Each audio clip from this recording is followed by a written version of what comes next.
Hey there, cats and kittens. Welcome to today's episode of the Handlebar Life Lives. As always, I am the Grumpy Viking, your humble handlebar Sherpa, and as always, joined here in studio by my virtual producer, the one, the only, Mortimer. Had a few technical difficulties earlier, but that's okay. Also, as you may be able to tell, your old grumpy Viking here is not quite 100%. Got a little cold thing going on, but we'll get through it. Got plenty to do today. Got plenty to discuss. This week, several of you have hit me up about bests. What's the best project to start on as a beginner? I've been getting a lot of beginner things, which is kind of why we're here. We try to accommodate people with their questions about building anything from the handlebar controlled vehicle world. Okay. So, as you can probably guess, about 80% of our stuff is motorcycles.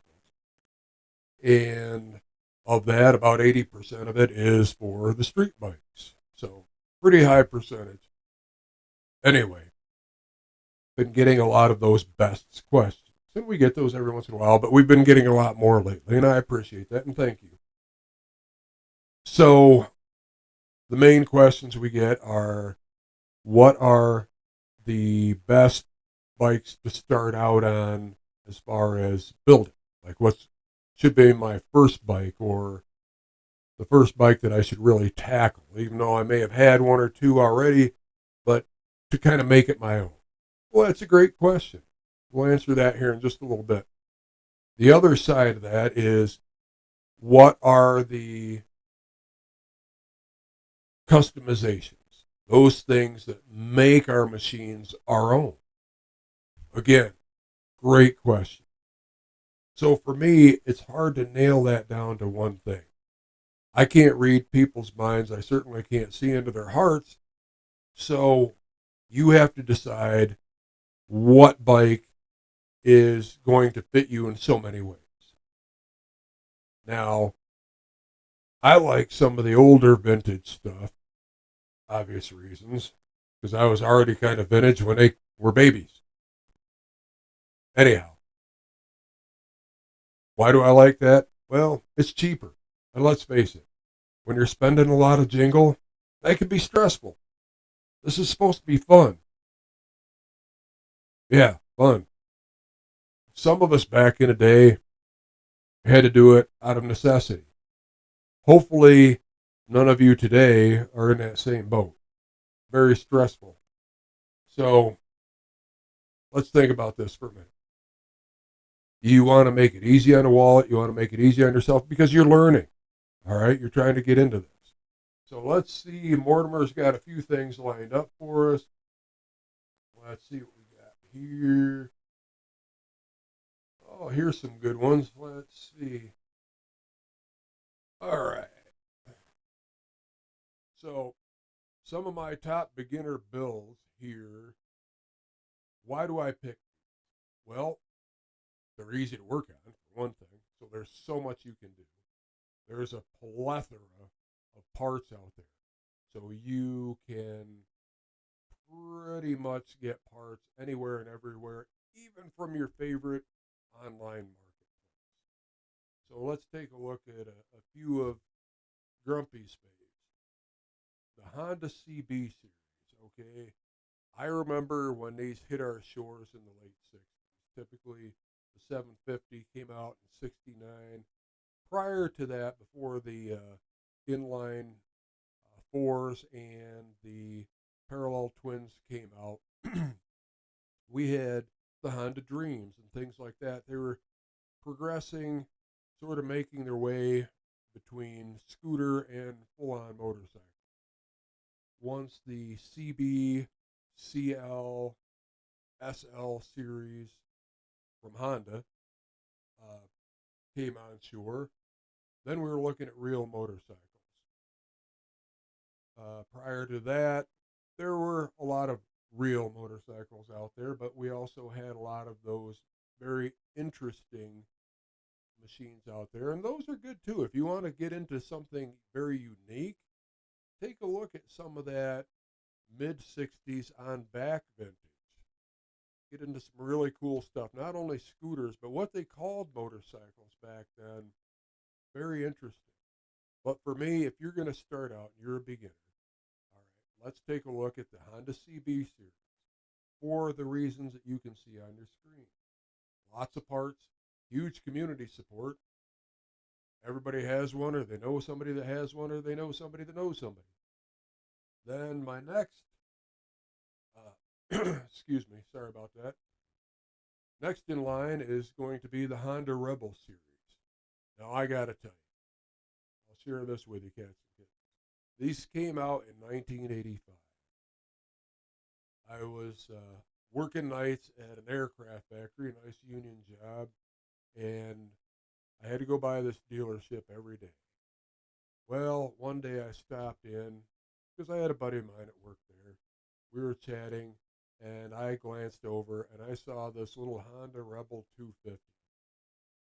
Now you got to remember, at the time, I was a pretty big fella, so the Honda Rebel 250 has a lot of plus sides to it.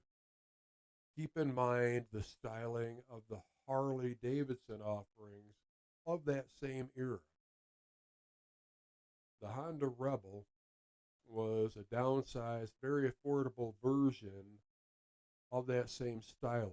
Now, they were not trying to imitate Harley Davidson. They had the parallel twin. It was a small machine. It was very affordable. Myself and a coworker, we both bought one. I think he got the red one, I got the black one. And it was funny to see the two of us. I'm sure we looked like a couple of gorillas on tricycles, the kind of thing you see at the circus. But man, they were reliable. Just a nice machine. At the same time, or shortly thereafter, they released the 450, and as time went on, they had a completely different animal, the 500. Show you a couple pics of these in case you're not sure. Again, these are vintage, so they may not be, what's that term nowadays, top of mind for you. All right, next pick, the Yamaha XS650.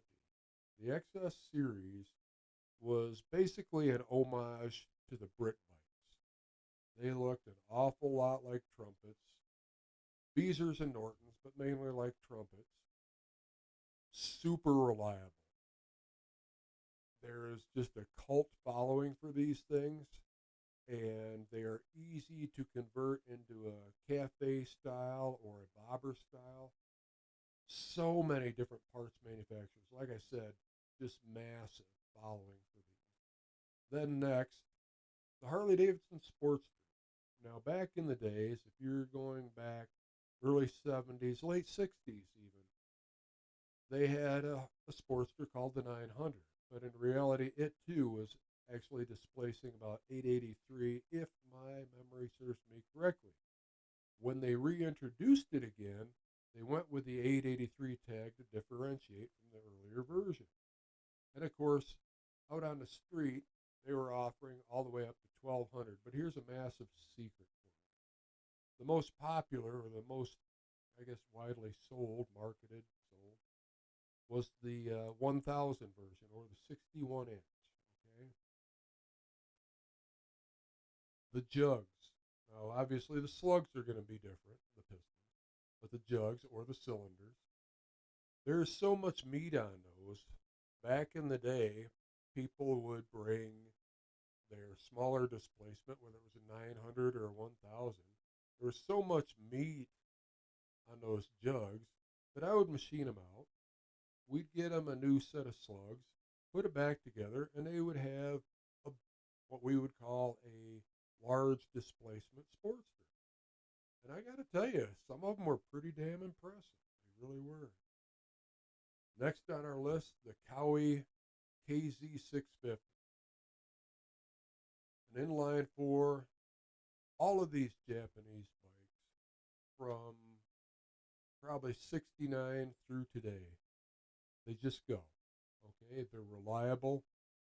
They have that universal Japanese motorcycle type of layout, and they are, other than some of the sheet metal styling, maybe some of the gauging and so forth. But in reality, the bones are very similar. So, in that UJM mantra, I don't think you're going to find a real dog. They're just easy to work on, they're super reliable, easy to fix, easy to customize. Again, the 650, the 750, and so on in the Kawasaki KZ series. And they would cam these up a little bit. So I don't know how many of you are of the vintage if you remember a series called Chips, short for California Highway Patrol. And they started out, I believe the series started with a 900, and then they went to a 1000. Those things were snotty. I got to tell you, those bikes were freaking fast. For the day, yes, but they were fast. So, like I said, a lot of good options out there in the metric market. Last but not least, and I don't want to minimize this next category because these things are just bloody fun. And I've ridden on these things from New York to Boston back when I used to live out on that coast. We were topping 80 miles an hour. So don't minimize it. Even if you pick up an older moped or a smaller displacement single cylinder bike that doesn't do 80, you're just going to have a bloody lot of fun. Now, what I recommend is even if you've already acquired a bike or two, and maybe you've done some of that peripheral stuff. And I know we get into talking about do you really build a bike or do you just bolt on a catalog? Well, a couple of terms. I don't really care what you do. Stay in your comfort level, but once in a while, get out of it. So get out of that comfort level. All right, you get really good at something, you're going to stay in that comfort level, but every once in a while, you want to get out of it. So now you've done all the peripheral stuff. Maybe you've changed some tins. You've done some, oh, I don't know, changed grips or mirrors, lights even. Or you've really gone off the deep end and tried your hand at pinstriping, which is very cool. Now you really want to dive in. So you're ready to pull an engine and you want to pull it apart. Well, fantastic. But why don't we start small? Take that moped or any smaller single cylinder and pull that apart.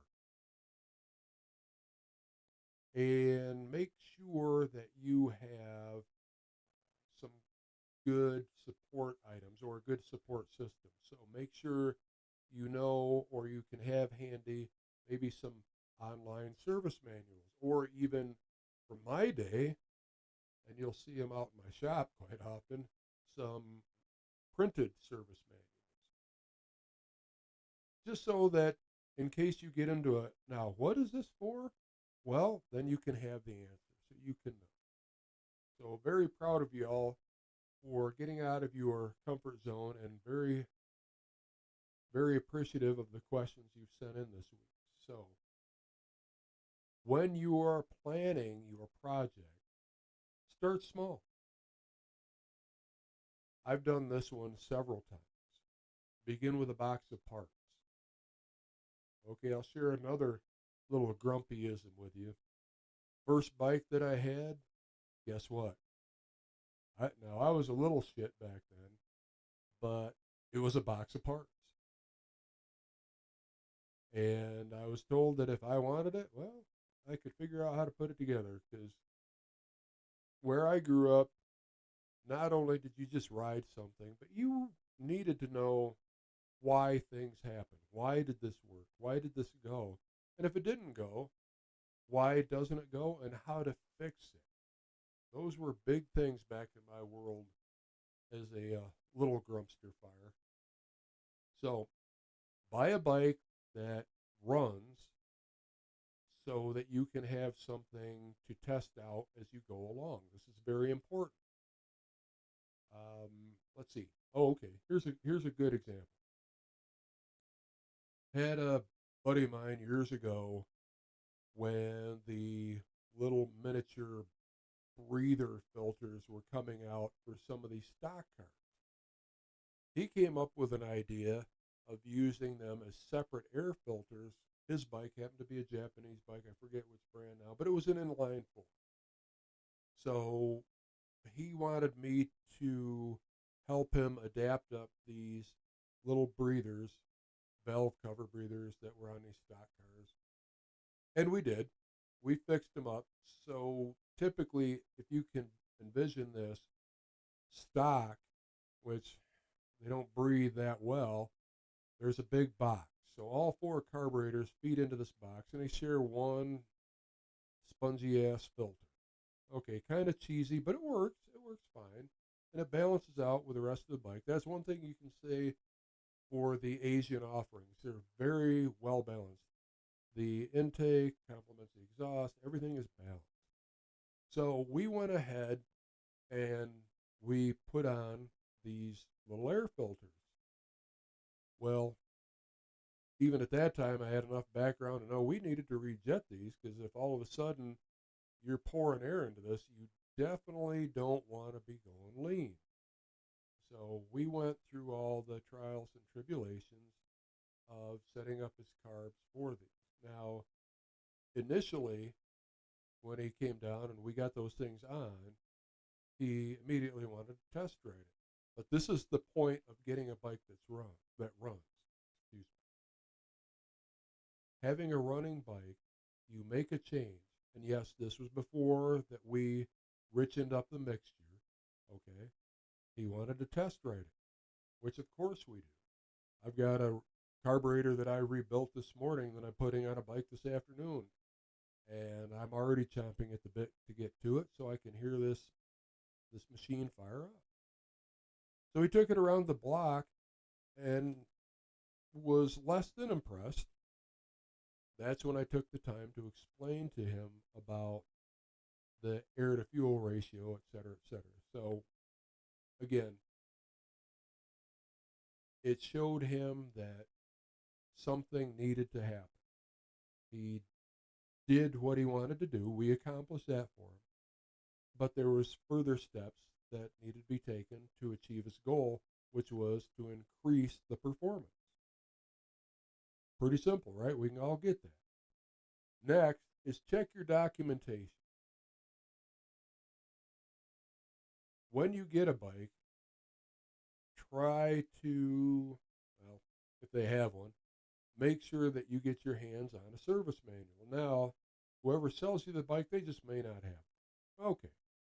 But get to your local dealer or go online and get that resource. Because I'll tell you, even here at the shop, there's a lot of things that we run into that maybe we haven't seen before, or because we've been doing this for a long time and we get into a lot of vintage bikes, maybe we haven't seen for a half a century, and you tend to forget things. So make sure that you have some support system. Get a service manual or have that online resource so you can check things out when you're scratching your head. You have someone to ask, so to speak. Now, when you go to pick up these machines, one thing I would like you all to do is go online and watch different people perform a compression test. Now, a compression tester, you can get at your local auto parts store. It'll have several adapters for different size spark plug holes. But you may want to have that be the first unique tool that you put in your toolbox. Because anytime that you go ahead and go and buy a new machine, you really do want to do a compression test. So even if it has 4 cylinders, it really doesn't take that long. Take the time. All right, they all have to be within a small percentage of each other to make sure that you've got a good running bike.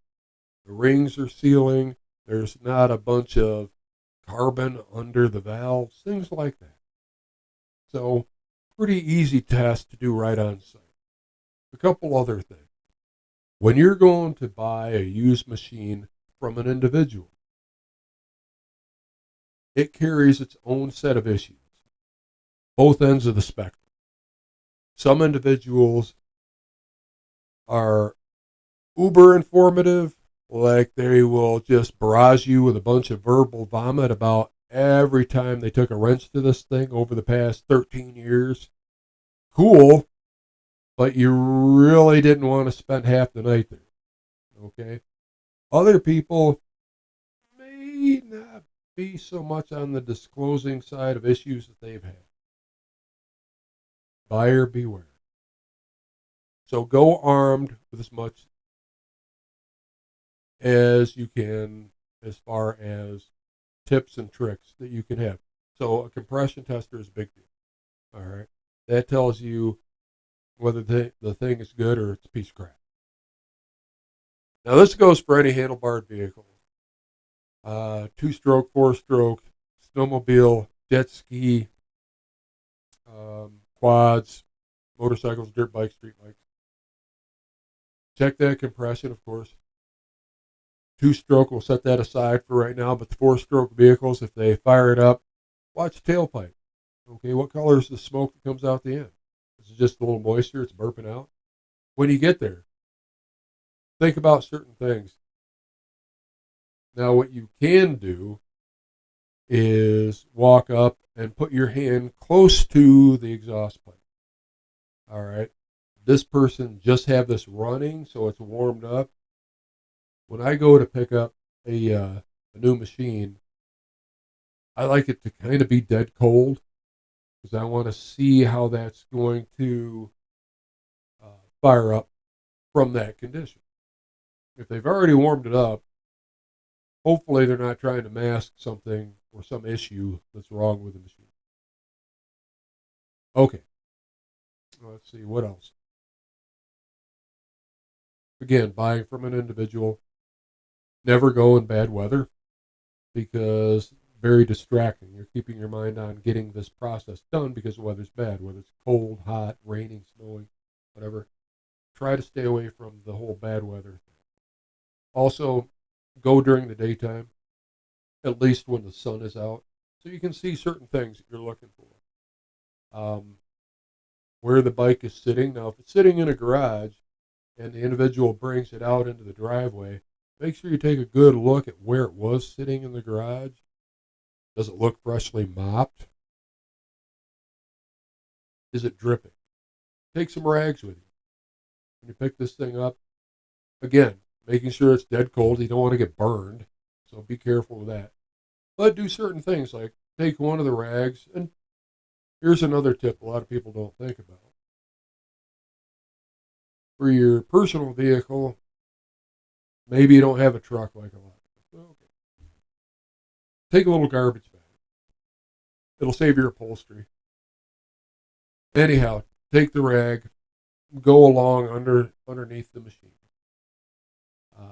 See what you see. Do you see oil? Do you see a lot of dirt? Do you see water? Was it ridden just a while ago and it's still wet? And it should still be hot if it is still wet. Anyway, check for any leaking fluids. Now, some of them might be pretty minor. It's just a gasket change. But again, to a beginner, that may be a big deal.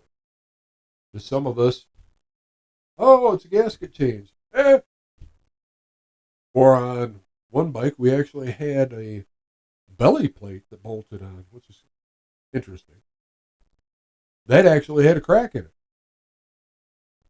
To some, again, maybe a beginner, maybe a moderate or intermediate, maybe saying, "Oh no, I don't." And if it's not in your comfort level, cool, step away.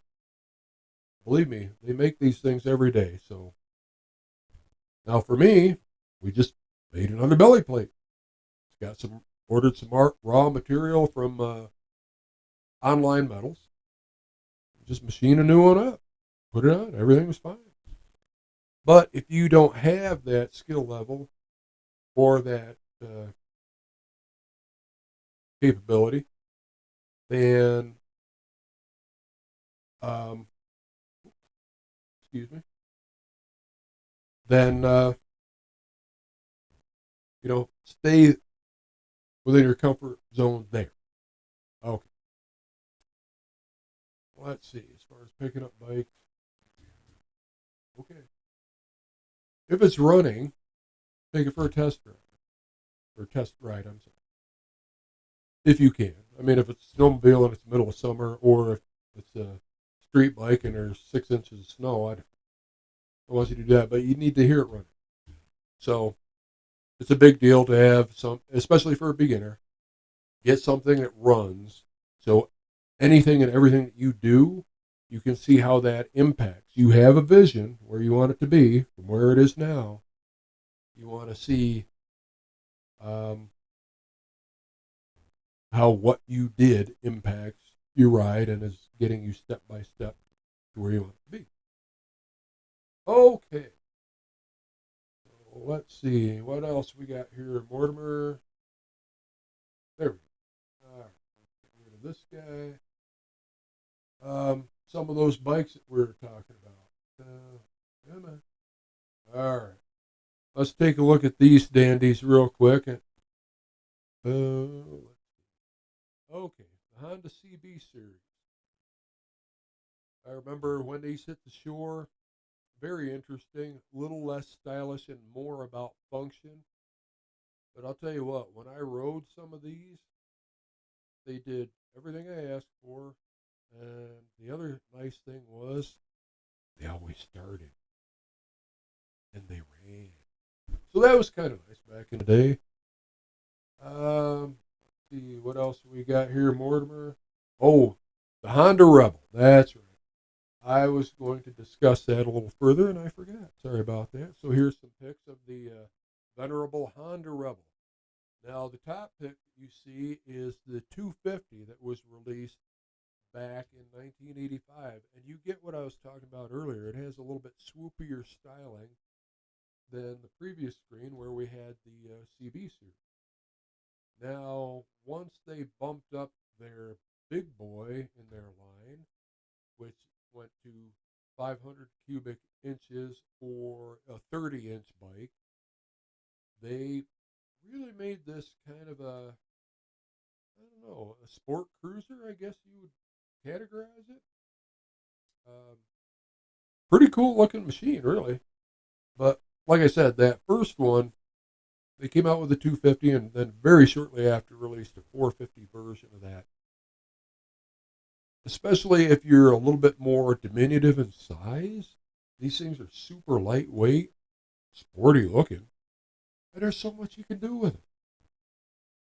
So let's see what else Mortimer's got up. Oh my goodness, what do we got going on here? Last but not least, the venerable, whoops, the venerable Sportster. Now this is 1971. This is also the year, and you notice the colors on this one. It was basically the baby brother of the Evel Knievel version of the Super Glide. And some of us of a certain vintage definitely were big fans of Evel Knievel back in the day. Now, these are really cool bikes. There are so many. And again, you don't have to go back to late 60s, early 70s for these. There's a lot of stuff from the later 70s through the late 90s, even into the early part of this century, that you can get dirt cheap. I mean, these things go for hundreds of dollars, as most of these bikes do. They go from anywhere from hundreds, excuse me, to the low thousands. They're not big money bikes. So if your heart is toward the big HD land, think about a Sportster. I had a couple of the 900s. They were 4 speeds, if I remember correctly. I believe the ones I had were a 69 and a 71. And back then, we're talking mid late 80s. No, it was late 80s. Practically giving them away. They were fun. Um, they had little issues. The transmissions, the gears and everything were machined super tight. So sometimes shifting could be a little arduous for some people. All right. We got any questions coming up here? All right. Anybody out there got any questions? All right. Well, let's go on to the next thing. Mortimer, what do we got? Our lines are a little quiet today. So come on now. So projects. These are a big deal. Well, look at that. Oh, we did it. Mortimer's teaching me how to do some of this from here. Yeah, I suck at it, but I'll get better. Or maybe not. So let's take a look at some of my picks for projects. And again, a little more advice.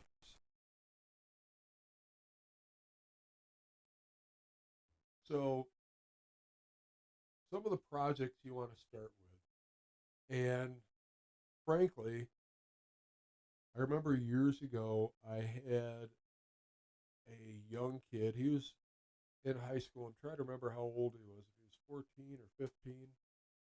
He was 13, 14, 15, somewhere right there. Wanted a street bike bad.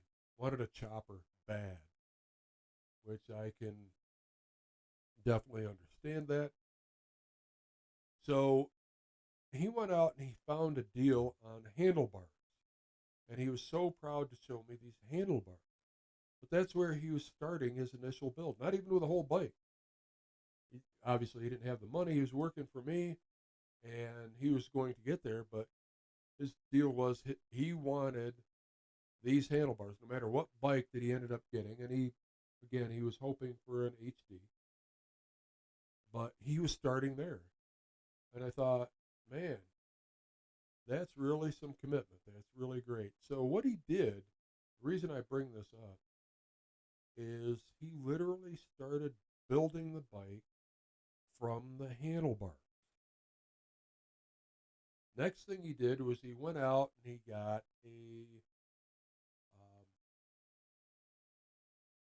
a throttle set, more for a dirt bike.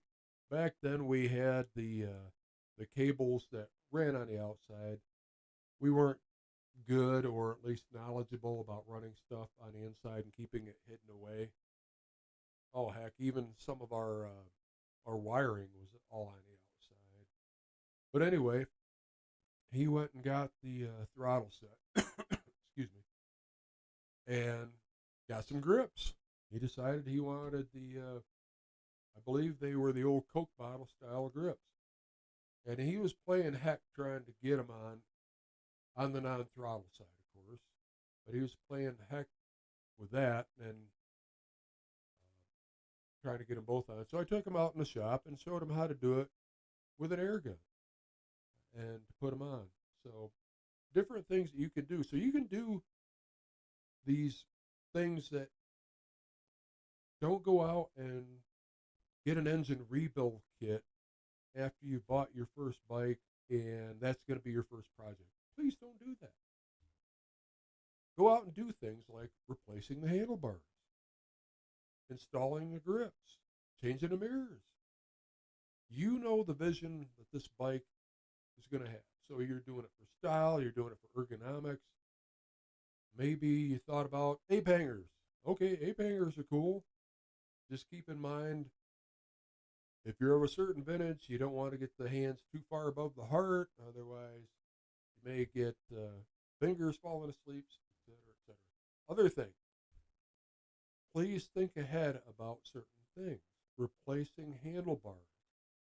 Okay, we were just talking about cables and wiring. If you have internal cables and wiring, or even if it's external, make sure you're measuring the distance. If that's changing, then you're not just changing the handlebars, you're changing cables and wiring. So, again, just something to think about. And all of that is very doable. Now, take a look at your lights. If you're getting one of these old CBs, KZs, whatever, even the old Sporties, or even a moped, look up on, of course, online, your favorite online marketplace. A lot of times you're going to find your best deals there, but buyer beware. And I don't have the examples here today, but I've spent good money on buying things and having it come in as the junior model or something like that, to where I needed some Miracle Grow and some water to get it to the size I needed. Anyway, sorry to get off track. Buyer beware. So update them. There's a lot of plug and play LED stuff. It's going to make it look cool. It's going to update it. It's good stuff. All right. Maintenance. We talked about doing a compression check. We'll do that. Change your spark plugs. Heck, change spark plug wires. That's a cool project, because now you can start adding color. You have a color palette in mind. If you're not sure, some of our stuff, then look online. I used to say look in magazines, but now look online. Every single person that has built a bike, whether they're a professional bike builder, an amateur, beginner, somewhere along the line they've decided in a color palette for that machine. Snowmobiles, jet skis, quads, street bikes, dirt bikes. Even from the manufacturer, you'll notice they have a color palette. Black, blue, red, yellow, whatever. So you're going to develop your color palette. Well, why not start doing some of those understated things to your machine? Maybe part of that color palette is red, so you get some red plug wires. Capiche? All right. Fixing or cleaning your carburetors. Well, right off the bat, you may or may not want to get into rebuilding the carburetors. I've heard from a lot of people over the years, they got a kit, they rebuilt the carburetors, and it didn't run right. Well, okay, there's so much that goes into that. I can't diagnose that over the phone, so to speak. Now, again, full transparency from your old grumpy Viking here. There's been carburetors that I've rebuilt that didn't turn out the way that I wanted them to. They didn't deliver the performance, or there was some issue with them. A couple over the years, I probably rebuilt a couple of times. Now, keep in mind that I've literally rebuilt hundreds of these things, and most of them, no issue. Especially you get a good quality kit. In the old days, we had to scrounge around. You'd get a little of this and a little of that. And sometimes you had to make your own gaskets for these things. So there's another good project for you. If you do decide to get into rebuilding your carburetors, okay, I want you to go to the auto parts store and get a roll or a sheet of gasket material. Then make sure you get yourself a good X-Acto knife. Come back to wherever you're at, whether it's a shop, a spare room, a garage, whatever. Trace it out with a ballpoint pen. Carve it out with an X-Acto knife, and now you've got yourself a spare gasket. And specifically, the gasket that I want you to do that with is the bowl gasket. B-O-W-L, the bowl, the thing's on the bottom of the carburetor. Why is that, Grumpy? Well, I'm glad you asked. Because if there's anything that becomes an issue, like you don't see the performance delivered that you thought it should have, well, first thing you're going to do is drop the bowl. Or, what's another thing that could happen? Your float is stuck. Or, like we found in a carburetor here just last week, there was a pinhole in the float. So, started up just fine. Ran fine for a little bit. Went away, came back, ready to take it for a test ride. Started up. It was kind of doggy. All of a sudden, I smell gas and I have it on all over the calf of my jeans because there was a hole in the bowl, or rather in the float, that we did not replace. We didn't catch it, didn't replace it. So things happen. All right, utilize your resources. What does Grumpy always say? Do your research. Two things that I can't stress enough. Do your research and and do your research and take your time. So, and then focus on your customization. Popular low-cost option is to strip the bike down for a cafe racer, scrambler, or bobber. Okay. Why is this so popular?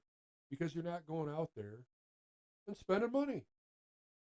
You're actually taking things off of the machine.